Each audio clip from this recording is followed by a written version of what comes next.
As a Buddhist priest performance last rites at the Temple of Tokyo, Naganuma Fumihiro, an entrepreneur, beamed. It was in fact a celebration. He and two colleagues had gathering to send scores of Hanko, the personal seals that epitomize Japan's analog business practice, to the afterlife. It's not quite the Meiji Restoration, but it's a big turning point, a paradigm shift for working culture, Mr. Naganuma said.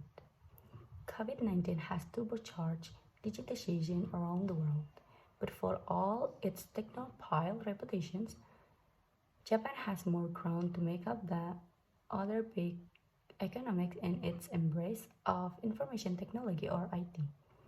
Japan is a developing country in terms of IT. Mr. Naganuma laments, exaggerating only slightly. Business culture displays a stubborn attachment to face-to-face contact. Bosses put a premium on staff presence at their desk. Firms invest a little in IT compared with rival in many countries, and only reluctantly adopt new technology to sell and promote the product. Offices are stacked with paper and schedule packed with meetings. According to Morgan Stanley, an investment bank, inefficiencies abound in numerous commercial practice. The pandemic provoked a reckoning. In the race to lead the ruling Liberal Democratic Party last year, the traditional economic battleground of monetary policy faded into the background, notes Yamaoka Hiromi, a former senior central banker who now sits on the board of the Future Corporation, a technology consultancy. Instead, he says the conversation has shifted to enhancing the efficiency of business practice. All three candidates playing up their digitization plans. The winner, Suga Yoshihide, has made a priority of digitizing government service to reduce the administrative burden on individuals and firms. We need to develop a non-face-to-face model, explains Nishimura Yasutoshi, the minister in charge of economic revitalization. This week, Parliament began debating a bill to create a new digital agency. One pre-pandemic government study found that firms which allowed teleworking were 16% more productive than those that did not. The direction of causation is unclear. The result could be a sign that hyper-efficient firms on the cutting edge are simply more likely to adopt easy technology.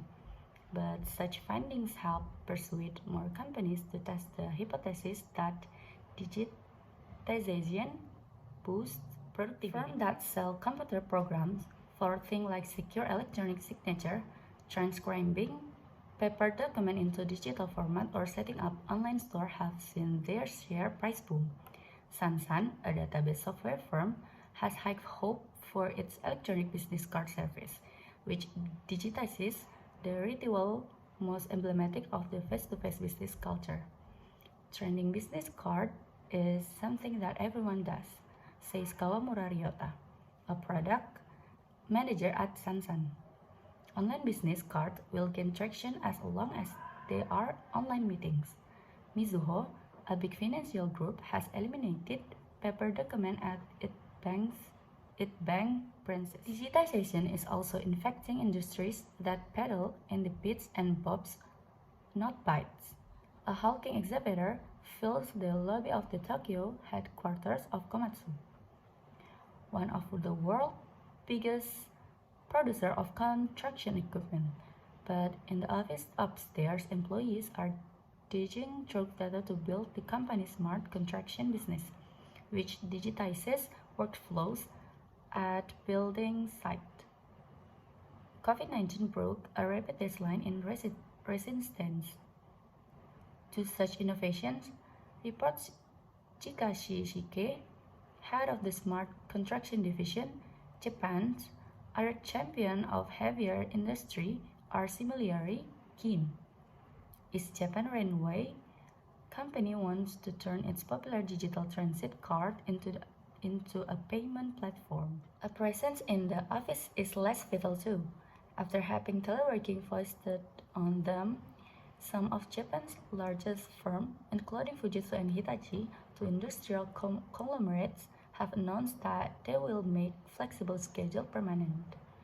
Nomura, Japan's biggest broker, recently announced a plan to allow employees to spend up to 60% of their time working remotely after the pandemic. Dentsu, Japan's advertising giant, is said to want to sell its Tokyo headquarters. The sentiment is not universal. Whereas some bosses have embraced more flexible working arrangement, others still want employees to be back at their desk, fearing that the productivity improvement of remote work are uncertain at best. Small and medium-sized businesses are often technologically laggard. They account for over 99% of all firms and around 70% of jobs, but just 5% of spending on the research and development, compared with an average of 30% in the OECD, a club of mostly rich countries.